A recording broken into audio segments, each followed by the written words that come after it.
The summer my best friend Sam invited me to his dad's lake house, I figured it'd be a typical escape: swimming, grilling, lazy afternoons. Sam and I had been inseparable since middle school, and his dad Richard had always lingered in the backdrop of our friendship.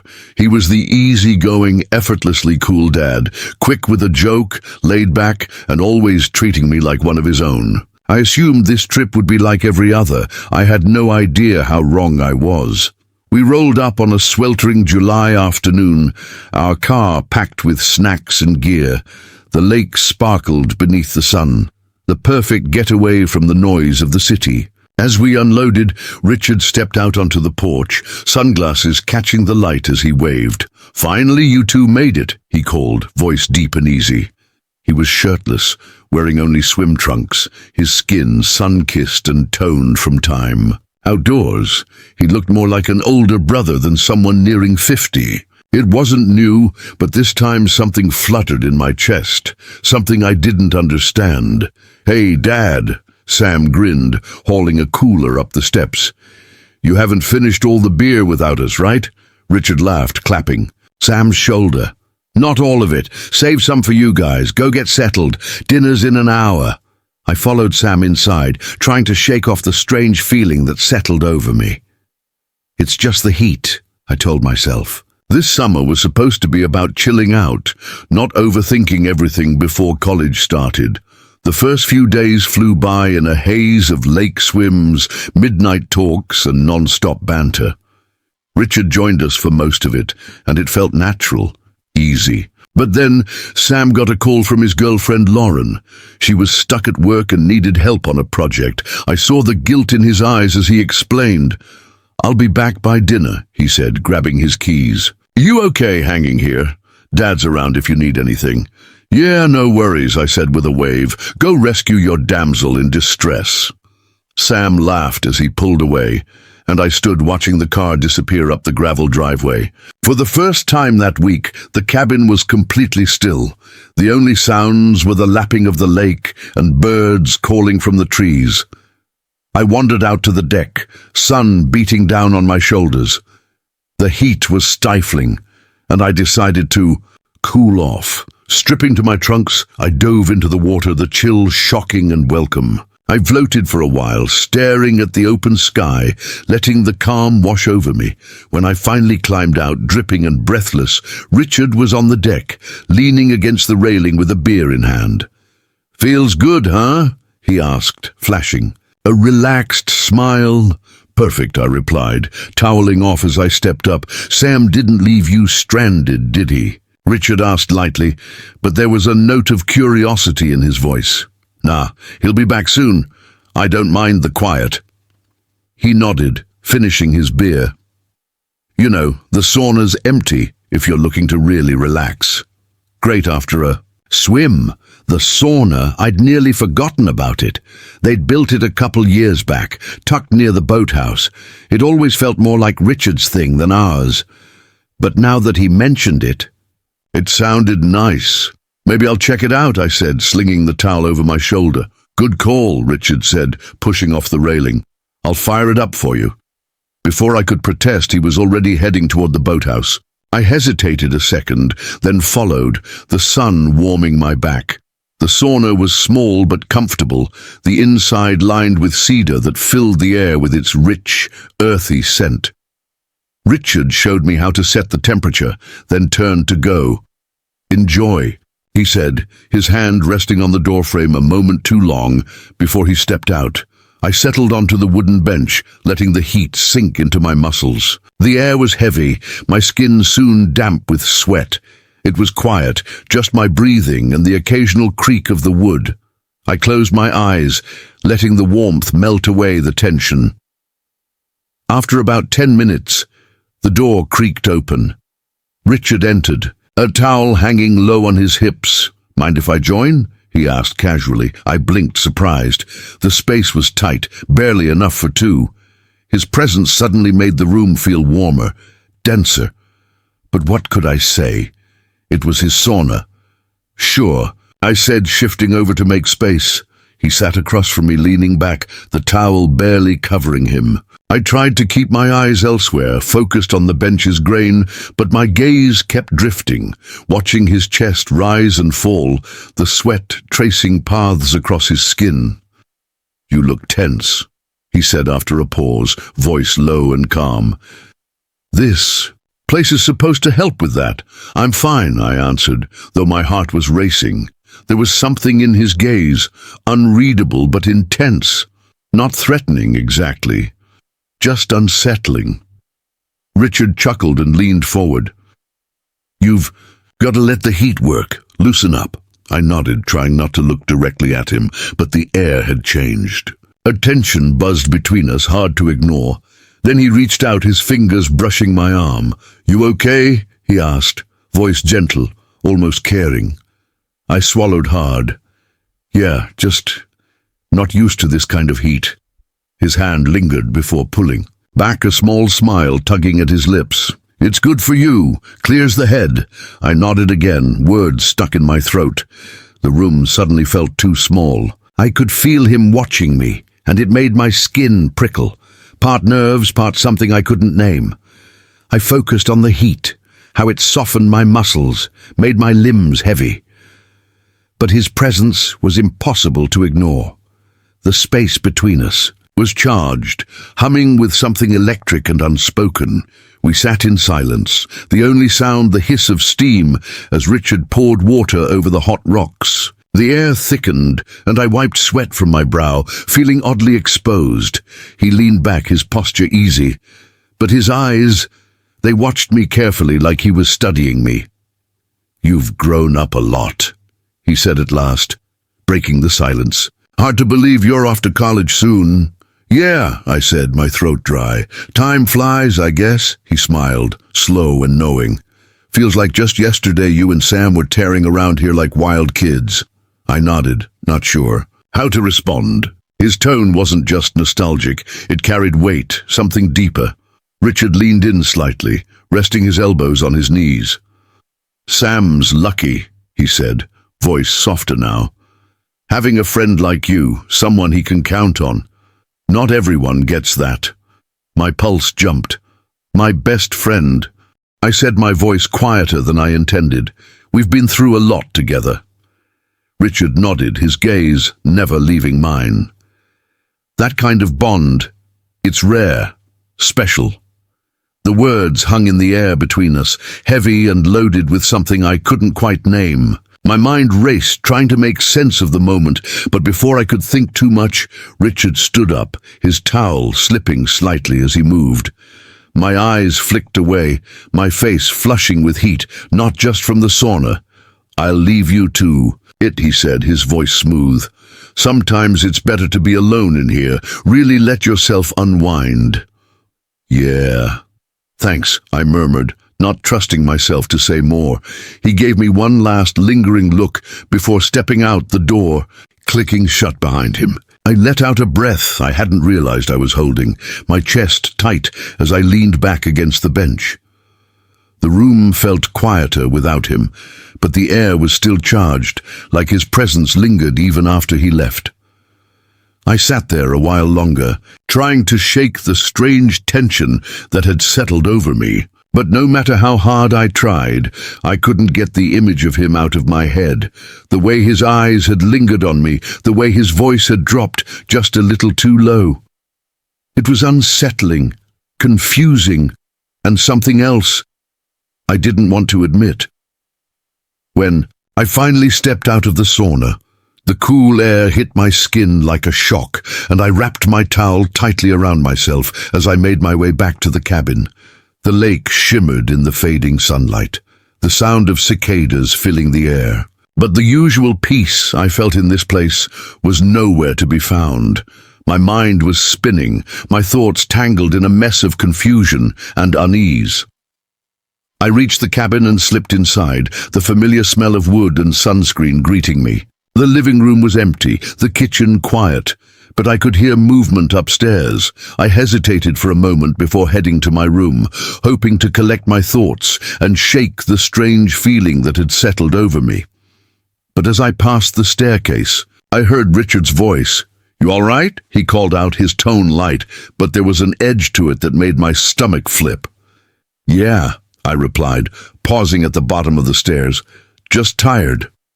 Richard appeared at the top, now, wearing loose shorts and a tank top. He leaned against the railing, arms crossed over his chest, looking down at me. His expression was unreadable, but his eyes, they held that same intensity from before, that same weight that made it hard to breathe. "Sam should be back soon," he said, voice casual, though his gaze told a different story. "Why don't you grab a drink? Relax a little.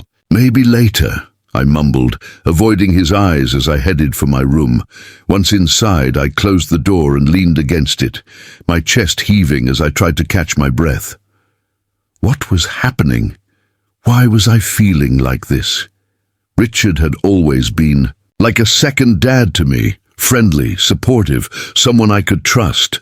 But now everything felt different, and I didn't know why. I sat on the edge of the bed, staring at the floor, my thoughts racing. The way he'd touched my arm in the sauna, the way he'd looked at me. It wasn't just in my head. Something had shifted between us, something I didn't understand, but couldn't ignore, and the worst part was, a small part of me didn't want to ignore it. The sound of the front doctor opening snapped me out of my thoughts, and I heard Sam's voice calling out. Relief flooded through me. I quickly got up, pulling myself together as I headed back downstairs. Whatever had just happened with Richard, I needed to push it aside. "At least for now. Back just in time for dinner," Sam said, grinning as he set a bag of groceries on the counter. "What'd you do while I was gone?" "Not much," I replied, forcing a smile. "Just hung out by the lake, hit the sauna for a bit." "Nice," Sam said, grabbing a beer from the fridge. "My dad's obsessed with that thing. Says it's the best way to relax." I nodded, my throat tight. If only he knew, but the story didn't end there. Oh no, it definitely didn't. This was only the start of it, and I couldn't have imagined what was still to come.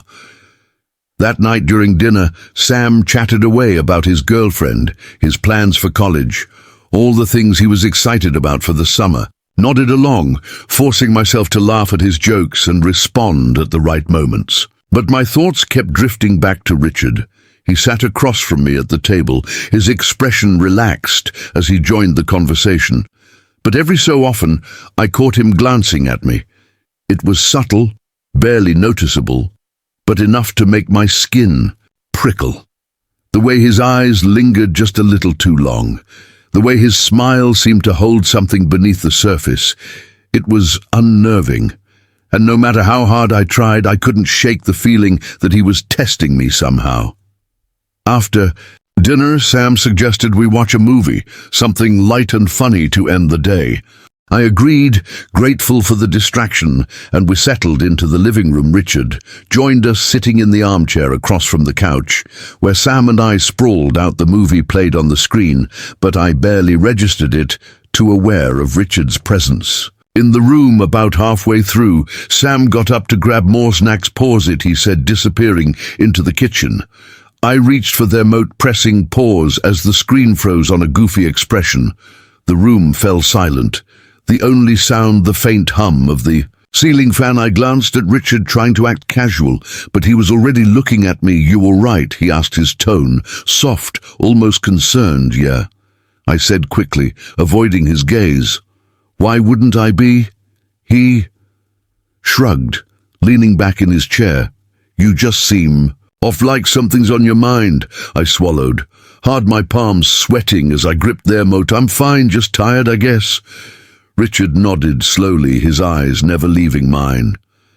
"It's okay if you're not fine. You know you can talk to me." The words sent a jolt through me, my heart pounding as I tried to keep my expression neutral. "Thanks, but really I'm okay."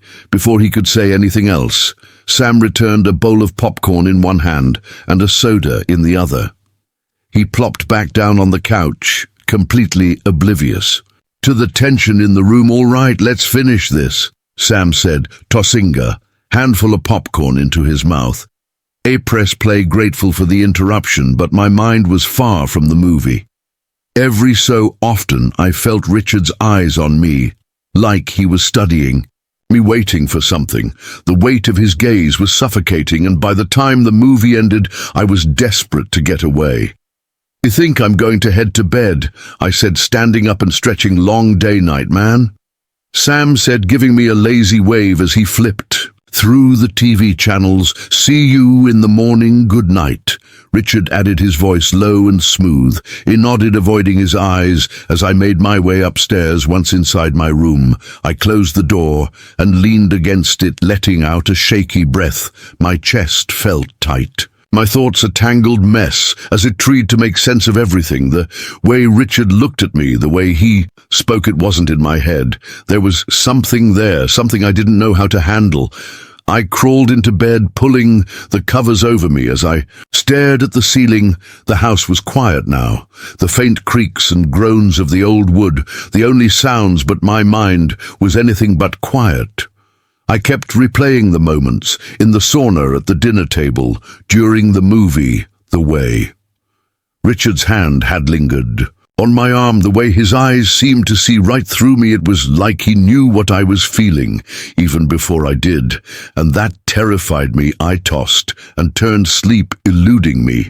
As my thoughts raced, I tried to convince myself that I was imagining things, that Richard was just being friendly, that I was reading too much into it. But deep down I knew better. There was something between us, something I couldn't explain, but couldn't ignore. And the worst part was a small part of me didn't want to ignore it. Something in me felt excited, especially when I thought of Richard. I did not know what it was there yet, but I would find out soon. After the next morning, I woke up to the sound of birds chirping outside my window.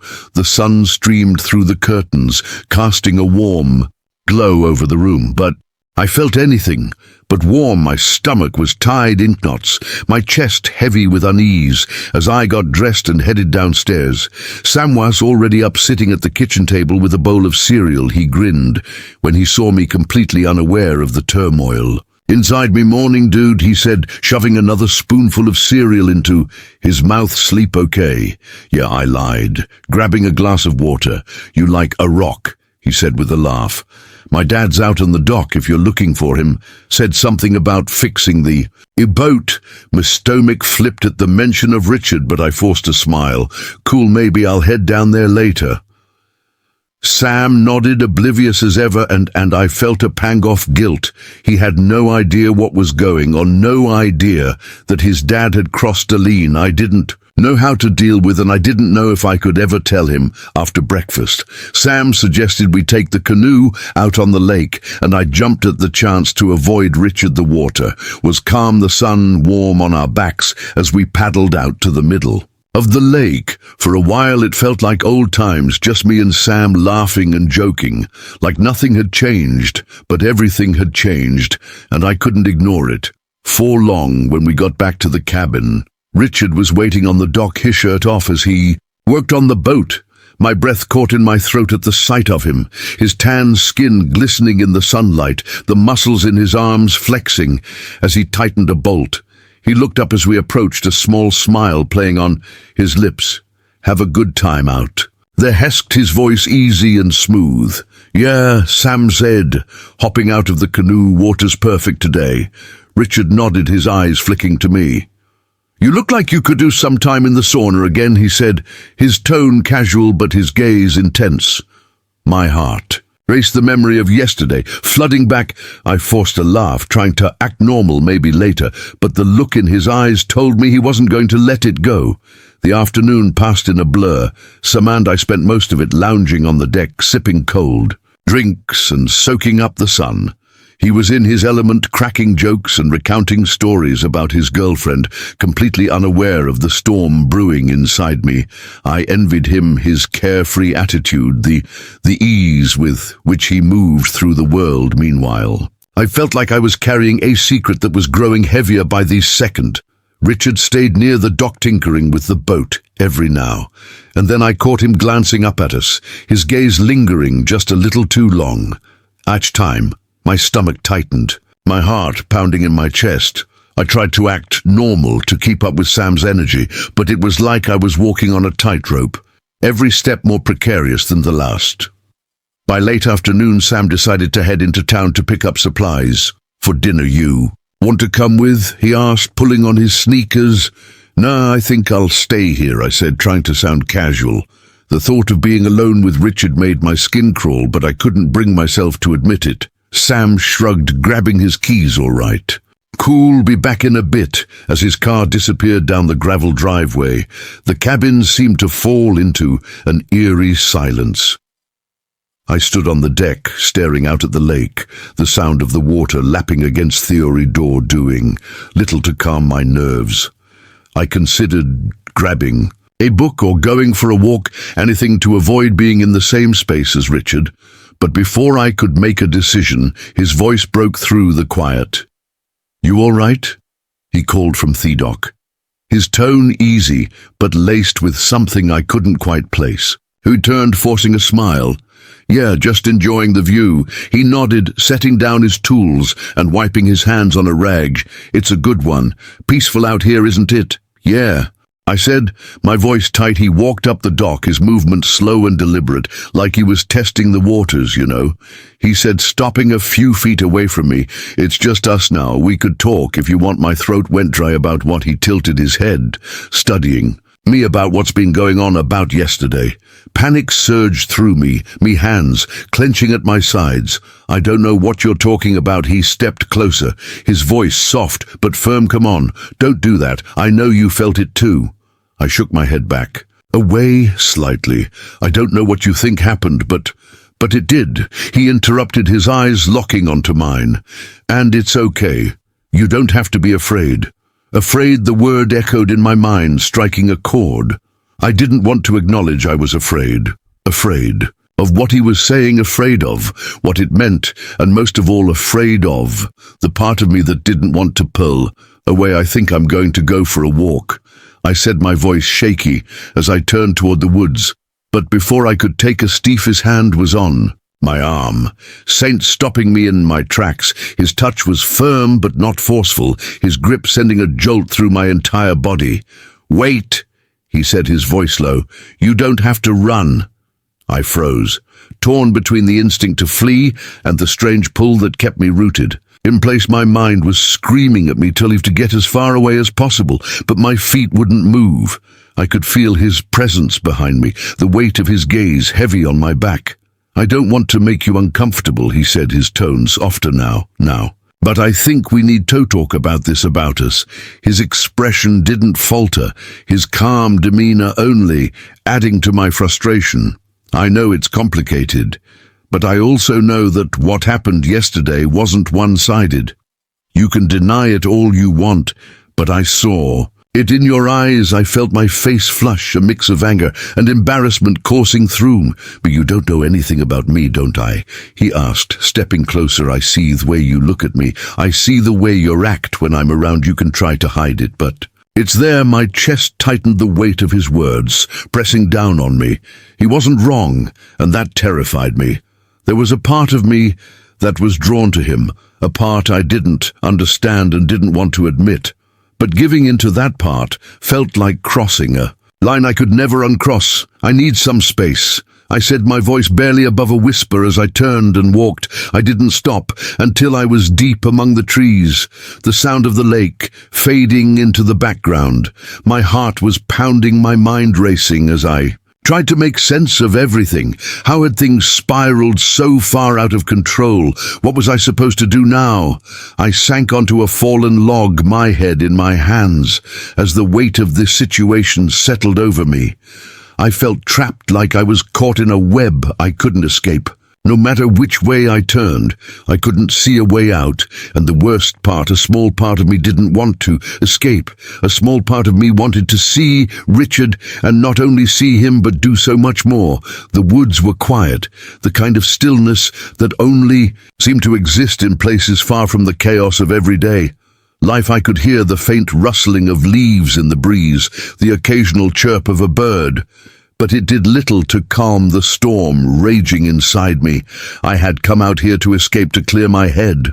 But All I could think about was Richard, his words, his touch, the way he looked at me, like he saw right through every defense sense I had.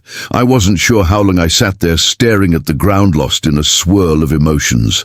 I didn't know how to untangle. Part of me wanted to stay out there forever, hidden away, where no one could reach me, but another part, the part that terrified me, wanted to go back, wanted to face him, wanted to see where this could lead. That part won when I finally stood up and made my way back. Toward the cabin, the sun was beginning to set, casting long shadows across the forest floor.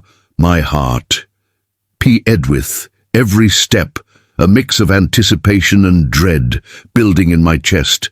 I didn't know what I was going to say, what I was going to do. All I knew was that I couldn't keep running from him. As I approached the cabin, I saw him sitting on the deck, his silhouette outlined against the fading light. He was staring out at the lake, a beer in his hand, his posture relaxed. But when he turned and saw me, his expression shifted, his eyes searching mine as if he already knew why I had come back. I stopped at the edge of the deck, unsure of how to start. The air between us was heavy, charged with an unspoken tension that made it hard to breathe. "You all right?" asked his voice, soft, careful. I nodded, though the lump in my throat made it hard to speak. "I just needed some time to think," and he prompted, setting his beard down and turning to face me fully. "And I don't know," I admitted, my voice barely above a whisper. "This is all so confusing." He nodded slowly, his gaze steady. "It doesn't have to be." I hesitated, my heart racing as I took a step closer. "But it is. You're my best friend's dad. Richard, this shouldn't even be a possibility, and yet here we are," he said, his tone calm but firm. "You can't ignore what's happening, and neither can I." I felt my chest tighten, his words hitting me like a tidal wave. He was right, I couldn't ignore it anymore, but admitting that felt like stepping off a cliff with no idea where I'd land. "I don't know what you want from me," I said, my voice trembling as I looked at him. "I don't know what I want." He stood then, closing the distance between us in a few measured steps. His presence was overwhelming, the heat of his body, the intensity of his gaze. I could feel my resolve crumbling every wall I had built, breaking down piece by piece. "I'm not asking for anything you're not ready to give," he said, his voice low, steady, "but I need you to be honest with me, and with yourself. Honest." The word echoed in my mind, cutting through the haze of confusion and fear.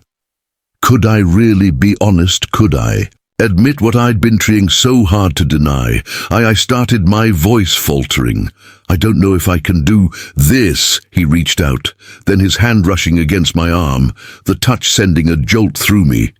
"It's okay to be scared," he said, his tone soft, "but don't let the fear stop you from feeling something real."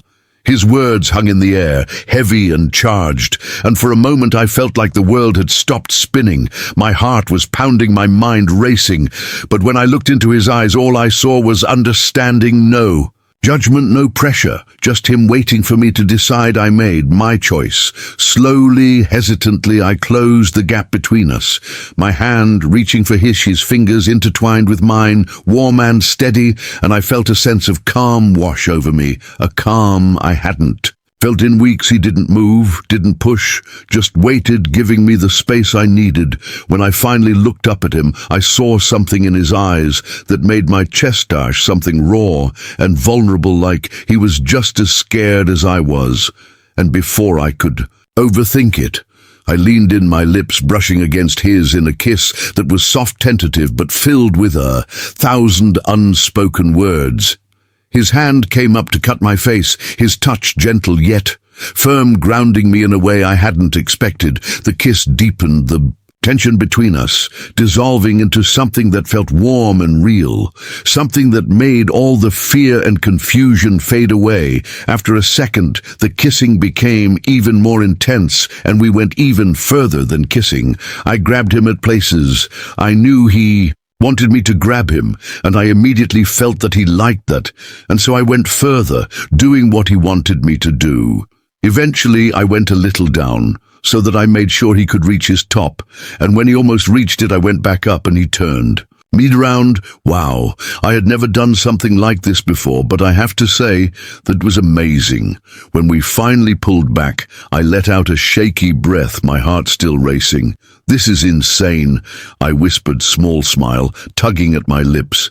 He chuckled, softly, a thumb brushing against my cheek maybe, but sometimes the best things in life are for the first time in what felt like forever. I laughed, a real, genuine laugh that made my chest feel lighter, and in that moment standing there on the deck with him, I realized that maybe this didn't have to be so complicated. Maybe it could just be the sound of gravel crunching under tires, snapped us out of the moment. Sam was back. Richard stepped back, his hand slipping from mine, the reality of our situation crashing down around us. But as I turned to head inside, he caught my arm, his gaze locking onto mine. "This doesn't change anything," he said, his voice low but firm. "We'll figure it out." It nodded, my heart pounding as I slipped inside just as Sam's car pulled into the driveway. My mind was a whirlwind of emotions, but one thought stood out above all the rest. This was just the beginning of something amazing. I don't know if it's okay what we do. I mean, he's Sam's father. Do you think it is normal to do this, or do you think I should not care as long as we both enjoy? Please let me know what you think of it in the comments.